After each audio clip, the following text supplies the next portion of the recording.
Hello students. तो आज ଆମେ plus three third semester history honours major paper 6 unit 3 ନବଜାଗରଣ ଏବଂ ସଂସ୍କାର କ୍ରମ ବିକାଶ ଏହି ଚାପ୍ଟରରେ ଆଜି ଆମେ ସିଲେକ୍ଟେଡ୍ ସର୍ଟ କ୍ୱେଶ୍ଚନ୍ 2 ମାର୍କିଆ ଏବଂ 5 ମାର୍କିଆ କ୍ୱେଶ୍ଚନ୍ ଆନ୍ସର ଡିସ୍କସ୍ କରିବା। ତ ଭିଡ଼ିଓକୁ ସ୍କିପ୍ ନ କରି ଶେଷ ପର୍ଯ୍ୟନ୍ତ ଦେଖନ୍ତୁ। ପ୍ରଥମ କ୍ୱେଶ୍ଚନ୍ କ'ଣ ଆସୁଛି?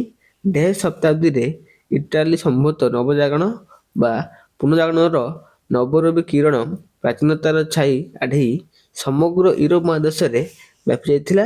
ଆନ୍ସର କ'ଣ? ନା ଖ୍ରୀଷ୍ଟୀୟ ପଞ୍ଚଦଶ ଶତାବ୍ଦୀରେ।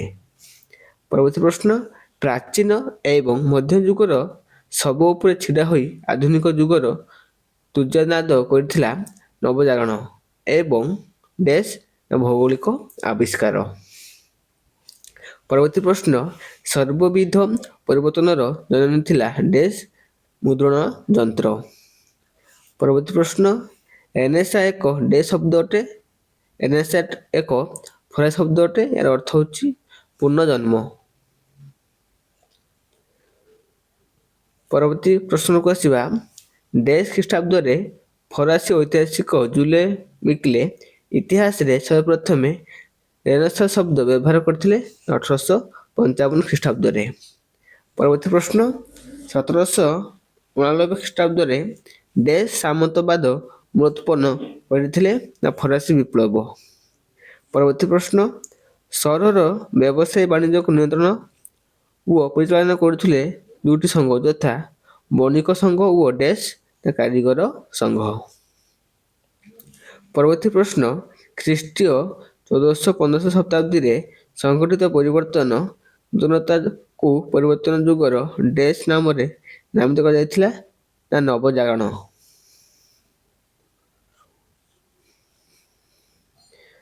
ପରବର୍ତ୍ତୀ କ୍ୱେଶ୍ଚନକୁ ଆସିବା, ଡେସ୍ କହୁଥିଲେ ଭଗବାନ ଅଛନ୍ତି ବୋଲି ଜଣେ କେହି କହିଦେଲେ ତାକୁ ଅନ୍ଧ ଭାବରେ ଗ୍ରହଣ କର ନାହିଁ ବା ନ କରିବା ଉଚିତ। କିଏ କହିଥିଲେ? ନା ପିଟର ଆବେଲାର୍ଡ। ପରବର୍ତ୍ତୀ ପ୍ରଶ୍ନ, ପିଟର ଆବେଲାର୍ଡ ଡେସ୍ ପୁସ୍ତକରେ ଗିର୍ଜାଗୁଡ଼ିକର ତ୍ରୁଟି ବିଚ୍ୟୁତି ସମ୍ପର୍କରେ ଦର୍ଶାଇଥିଲେ? ନା Yes and no. Yes and no. ପରବର୍ତ୍ତୀ ପ୍ରଶ୍ନ, ଡେସ୍ ପୃଥିବୀକୁ ଏକ ନୂତନ ସନ୍ଦେଶ ଦେଇଥିଲେ? ଦିନ ଆସିବ କଳ ସାହାଯ୍ୟରେ ପଇତ ଚାଲିବ, ବିନା ପଶୁ ଯାନ ଚାଲିବ ଓ ପକ୍ଷୀ ପରି ମଣିଷ ଆକାଶରେ ଉଡ଼ିପାରିବ। ଏକଥା କିଏ କହିଥିଲେ? ରଜର ବେକେନ୍ କହିଥିଲେ। ପରବର୍ତ୍ତୀ କ୍ୱେଶ୍ଚନକୁ ଆସିବା, ମଧ୍ୟଯୁଗରେ ଶିକ୍ଷା ବ୍ୟବସ୍ଥାରେ ଡେସ୍ ବୋଲି କୁହାଯାଏ? ନା ବିଶ୍ୱସାର ଯୁଗ ବୋଲି କୁହାଯାଏ। ପରବର୍ତ୍ତୀ ପ୍ରଶ୍ନ, ଡେସ୍ ଖ୍ରୀଷ୍ଟାବ୍ଦରେ ଜନ୍ ଗୁଟେନବର୍ଗ ନାମକ ଜଣେ ଜର୍ମାନୀ ନାଗରିକ ମୁଦ୍ରଣ ଯନ୍ତ୍ର ଉଦ୍ଭାବନ କରି ପ୍ରଥମ ଛାପା ପୁସ୍ତକ ଗୁଟେନବର୍ଗ ବାଇବେଲ ପ୍ରକାଶ କରିଥିଲେ? କୋଉ ଖ୍ରୀଷ୍ଟାବ୍ଦରେ? 1454 ଖ୍ରୀଷ୍ଟାବ୍ଦରେ। କିଏ? ନା ଜର୍ମାନୀ ନାଗରିକ ଗୁଟେନବର୍ଗ। ସେ କୋଉ ପୁସ୍ତକ ପ୍ରକାଶ କରିଥିଲେ? ନା ଗୁଟେନବର୍ଗ ବାଇବେଲ। କେବେ? 1454 ଖ୍ରୀଷ୍ଟାବ୍ଦରେ। ପରବର୍ତ୍ତୀ ପ୍ରଶ୍ନକୁ ଆସିବା, ନବଜାଗରଣ ସମୟ କାଳରେ ଇଟାଲୀର କଳାର ଡେସ୍ ରୂପରେ ପରିଚିତ ରାଫେଲ, ଲିଓନାର୍ଡୋ ଏବଂ ମାଇକେଲ ଏଞ୍ଜେଲ ଥିଲେ ବାସ୍ତବର ଦିଗ୍ଦ୍ରଷ୍ଟା ଏବଂ ଯୁଗ ପ୍ରବର୍ତ୍ତକ? ନା ତ୍ରିଶକ୍ତି ରୂପରେ। ପରବର୍ତ୍ତୀ ପ୍ରଶ୍ନ, ଗିର୍ଜା ଓ ବାସଗୃହ କାନ୍ଥ ଉପରେ ଚିତ୍ର ଆଙ୍କିବାକୁ ଡେସ୍ ଚିତ୍ର କୁହାଯାଏ? ନା ଫ୍ରେସ୍କ ପେଣ୍ଟିଂ ଚିତ୍ର କୁହାଯାଏ। ପରବର୍ତ୍ତୀ କ୍ୱେଶ୍ଚନକୁ ଆସିବା, କାଠ ଓ କାନଭାସ ଲୁଗାରେ ଚିତ୍ର ଆଙ୍କିବାକୁ ଡେସ୍ ଚିତ୍ର କୁହାଯାଏ? ନା ଇଜେଲ ପେଣ୍ଟିଂ କୁହାଯାଏ। ପରବର୍ତ୍ତୀ ପ୍ରଶ୍ନ, ସୁପ୍ରସିଦ୍ଧ ଅବିସ୍ମରଣୀୟ କାଳଜୟୀ ମୋନାଲିସା ଚିତ୍ରକୁ ଡେସ୍ 4 ବର୍ଷ କାଳ ପରିଶ୍ରମ କରି ଆଙ୍କିଥିଲେ? ନା ଲିଓନାର୍ଡ ବା ଲିଓନାର୍ଡ ଦା ଭିନ୍ସି। 4 ବର୍ଷ କାଳ କ'ଣ କରିଥିଲେ? ନା ପରିଶ୍ରମ କରିକି ସେ ମୋନାଲିସା ଚିତ୍ର ଆଙ୍କିଥିଲେ। ଲିଓନାର୍ଡ ଦା ଭିନ୍ସି। ପରବର୍ତ୍ତୀ ପ୍ରଶ୍ନ, ଡେଭିଡ୍ ଓ ମୋଜେସ୍ ମୂର୍ତ୍ତିଦ୍ୱୟରେ ସ୍ଥାପିତ ଥିଲା ଡେସ୍? ନା ମାଇକେଲ ଏଞ୍ଜେଲୋ। ପରବର୍ତ୍ତୀ ପ୍ରଶ୍ନ, ରାଫେଲ ଚିତ୍ରକଳାର ବୈଶିଷ୍ଟ୍ୟ ଥିଲା ପ୍ରାକୃତିକ ଦୃଶ୍ୟାବଳୀ। ତାଙ୍କ କୃତିଗୁଡ଼ିକ ମଧ୍ୟରୁ ଡ୍ୟାସ୍ ଥିଲା ଅନ୍ୟତମ ନା ମ୍ୟାଡୋନା। ପରବର୍ତ୍ତୀ ପ୍ରଶ୍ନ, ନବଜାଗରଣ କାଳରେ ମଧ୍ୟଯୁଗର ସ୍ଥାପତ୍ୟରେ ଡ୍ୟାସ୍ ଶୈଳୀକୁ ପରିହାର କରାଯାଇ ଗ୍ରୀଷ୍ମ ଶୈଳୀର ବିକାଶ ଘଟିଥିଲା ନା ଗଥିକ ଶୈଳୀକୁ ପରିହାର କରାଯାଇ ଗ୍ରୀଷ୍ମ ଶୈଳୀକୁ ବିକାଶ ଘଟିଥିଲା। ପରବର୍ତ୍ତୀ ପ୍ରଶ୍ନକୁ ଆସିବା, ଡ୍ୟାସ୍ ଥିଲେ ଭେନିସର ଜଣେ ପ୍ରସିଦ୍ଧ ତୈଳ ଚିତ୍ରକର ଟିଟିଆନ୍। ପରବର୍ତ୍ତୀ ପ୍ରଶ୍ନ, ମଧ୍ୟଯୁଗର ଲଳିତ କଳା କ୍ଷେତ୍ରରେ ବାଦ୍ୟଗୁଡ଼ିକ ମଧ୍ୟରେ ନୂତନ ରୂପ ବେହେଲା ଓ ଡ୍ୟାସ୍ ଆଦି ସଂଯୁକ୍ତ ହୋଇଥିଲା ନା ପିଆନୋ। ପରବର୍ତ୍ତୀ ପ୍ରଶ୍ନ, ନବଜାଗରଣ ଯୁଗରେ ସାହିତ୍ୟ ମାଧ୍ୟମରେ ମଣିଷର ମହତ୍ତ୍ୱକୁ ଗୁଣର ପ୍ରାଧାନ୍ୟ ପ୍ରକାଶ କରିବା ସହିତ ନୂତନ ଧାରଣା ଡ୍ୟାସ୍ର ଅଭ୍ୟୁଦୟ ଘଟିଥିଲା ନା ମାନବତାବାଦର ଅଭ୍ୟୁଦୟ ଘଟିଥିଲା। ଏବେ ଆସିବ ଗୋଟିଏ ପଦରେ ବା ଗୋଟିଏ ବାକ୍ୟରେ ଉତ୍ତର ଦିଅ। ପ୍ରଥମ ପ୍ରଶ୍ନ କ'ଣ? କିଏ କେବେ ଫରାସୀ ଶବ୍ଦ ଏନସାର ବ୍ୟବହାର କରିଥିଲେ? 1855 ଖ୍ରୀଷ୍ଟାବ୍ଦରେ ଫରାସୀ ଐତିହାସିକ ଜୁଲେ ମିକେଲେ। କିଏ ନା ଜୁଲେ ମିକେଲେ।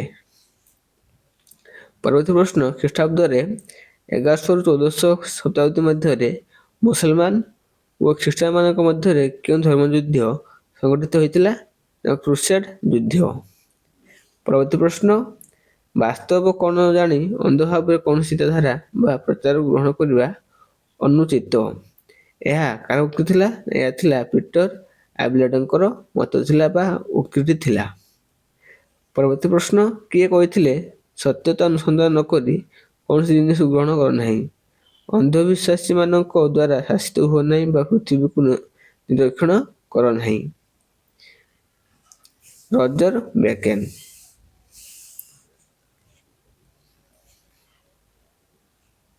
ପରବର୍ତ୍ତୀ କ୍ୱେଶ୍ଚନକୁ ଆସିବା, ମ୍ୟାଡୋନା ଚିତ୍ରକର କିଏ ନା ରାଫେଲ। ପରବର୍ତ୍ତୀ ପ୍ରଶ୍ନ, କ୍ରୁଶବିଦ୍ଧ ଯୀଶୁଙ୍କ ଚିତ୍ରକୁ ଅତ୍ୟନ୍ତ ଜୀବନ୍ତ କରି କିଏ ଆଙ୍କିଥିଲେ ନା ଟିଟିଆନ୍।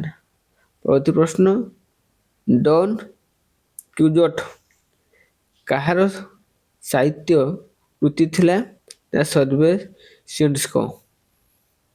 ପରବର୍ତ୍ତୀ ପ୍ରଶ୍ନ, ସ୍ପେନ୍ସର ତାଙ୍କର କେଉଁ ପୁସ୍ତକରେ ରାଣୀ ଏଲିଜାବେଥଙ୍କର ପ୍ରଶଂସା ଗାନ କରିଥିଲେ ନା ଫେରୀ କୁଇନ୍ ପୁସ୍ତକରେ ସ୍ପେନ୍ସର ରାଣୀ ଏଲିଜାବେଥଙ୍କର ପ୍ରଶଂସା କରିଥିଲେ। ଫେରୀ କୁଇନ୍ ପୁସ୍ତକରେ। ପରବର୍ତ୍ତୀ ପ୍ରଶ୍ନ, ପାରାଡାଇଜ୍ ଲଷ୍ଟ ପୁସ୍ତକର ରଚୟିତା କିଏ ନା ମିଲ୍ଟନ। ପରବର୍ତ୍ତୀ ପ୍ରଶ୍ନ, କୋପରନିକସଙ୍କ ଯୁକ୍ତି କେଉଁ ଧର୍ମର ବିରୋଧୀ ଥିଲା ନା ଖ୍ରୀଷ୍ଟିଆନ ଧର୍ମର ବିରୋଧୀ ଥିଲା।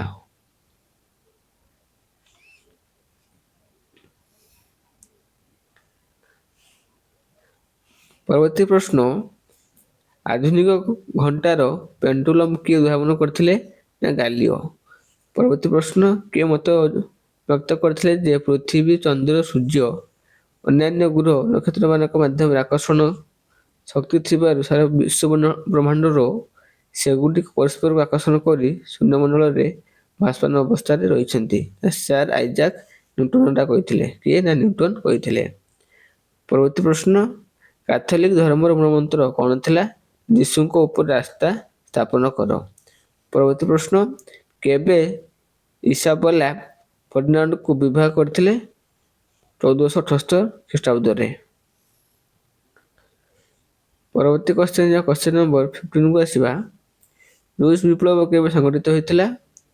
1917 ଖ୍ରୀଷ୍ଟାବ୍ଦରେ। ପରବର୍ତ୍ତୀ ପ୍ରଶ୍ନ, କେଉଁ ଖ୍ରୀଷ୍ଟାବ୍ଦରେ ସ୍ପେନ୍ ଫ୍ରାନ୍ସ ସହିତ ଏକ୍ସାଲାକ୍ ଚାପଲି ସନ୍ଧି ସ୍ୱାକ୍ଷରିତ କରିଥିଲେ? 1668 ଖ୍ରୀଷ୍ଟାବ୍ଦରେ ମେ ମାସ 29 ତାରିଖ।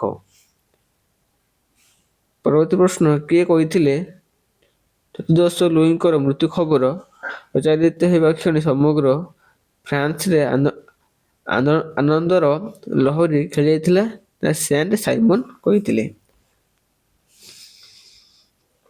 ପରବର୍ତ୍ତୀ ପ୍ରଶ୍ନ, କିଏ କହିଥିଲେ ମୁଁ ହେଉଛି ରାଷ୍ଟ୍ର? ଚତୁର୍ଦ୍ଦଶ ଲୁଇ କହିଥିଲେ। ପରବର୍ତ୍ତୀ ପ୍ରଶ୍ନ, ଇଂଲଣ୍ଡ ଓ ଫ୍ରାନ୍ସ ମଧ୍ୟରେ ଦୀର୍ଘଦିନ ବ୍ୟାପୀ କେଉଁ ଯୁଦ୍ଧ ଲାଗି ରହିଥିଲା? 7 ବର୍ଷୀୟ ଯୁଦ୍ଧ। ପରବର୍ତ୍ତୀ ପ୍ରଶ୍ନ, ମାର୍ଟିନ ଲୁଇର କେତେ ଗୋଟି ଲାଟିନ ସନ୍ଦର୍ଭ ଲେଖି ଜର୍ମାନୀ ଭାଷାରେ ଅନୁବାଦ କରିଥିଲେ? 95ଟି ଲାଟିନ ସନ୍ଦର୍ଭ। ପରବର୍ତ୍ତୀ କ୍ୱେଶ୍ଚନକୁ ଆସିବା। 2 ମାର୍କିଆ କ୍ୱେଶ୍ଚନ ଗୁଡ଼ିକ ମୁଁ ଏବେ ଡିସ୍କସ୍ କରୁନାହିଁ, ନେକ୍ସଟ କ୍ଲାସରେ ଡିସ୍କସ୍ କରିବି। ମୁଁ ଧୀରେ ଧୀରେ ସ୍କୋର କରିକି ଯିବି। ଆପଣମାନେ ଭିଡ଼ିଓଟିକୁ ଷ୍ଟପ୍ କରିକି ପଢ଼ି ନିଅନ୍ତୁ କିମ୍ବା ସ୍କ୍ରିନଶଟ୍ଟି ନେଇ ନିଅନ୍ତୁ। କାହିଁକିନା ମୋତେ political science honours, Odia honours, education, sociology, English, economy, Sanskrit ତ ଅନେକ ଗୁଡ଼ିକ ଅନର୍ସ ପେପର ଅଛି। ତ ସେସବୁ କଭର କରିବା ପାଇଁ ହେଲେ କ୍ଲାସକୁ ଏମିତି କରିବା ପାଇଁ ପଡ଼ିବ। ମୁଁ ଟାଇମ୍ ପାଇଲେ ଏସବୁ ଭଲ ଭାବରେ ଡିସ୍କସ୍ କରିଦେବି। ଏଇଠୁ ଆପଣଙ୍କର 5 ମାର୍କିଆ କ୍ୱେଶ୍ଚନ। ତ ବେଟର ହେବ ମୋ ଡିସ୍କ୍ରିପ୍ସନରେ ମୋର ଟେଲିଗ୍ରାମ ଗ୍ରୁପର ଲିଙ୍କ ଅଛି, ସେଠି କ୍ଲିକ୍ କରିକି ଗ୍ରୁପରେ ସମସ୍ତେ ଆଡ୍ ହେଇଯାଉ, ଯାହାଫଳରେ ଏ କ୍ଲାସ୍ ଗୁଡ଼ିକର PDF ପାଇପାରିବ। ତା ସହିତ ଅନ୍ୟ କେଉଁ କ୍ଲାସ୍ ଦରକାର ବା କେଉଁ ପିରିୟଡ଼ ଦରକାର ତ କମେଣ୍ଟ ମାଧ୍ୟମରେ ସମସ୍ତେ ଗୋଟେ ଗୋଟିଏ କମେଣ୍ଟ କର, ଯାହାକି ମୋତେ ନେକ୍ସଟ ଭିଡ଼ିଓ ବନେଇବା ପାଇଁ ଇନ୍ସପାୟାର ଆଣିଥାଏ। ତ ସମସ୍ତେ ଗୋଟେ ଗୋଟିଏ କମେଣ୍ଟ କର। Thank you all.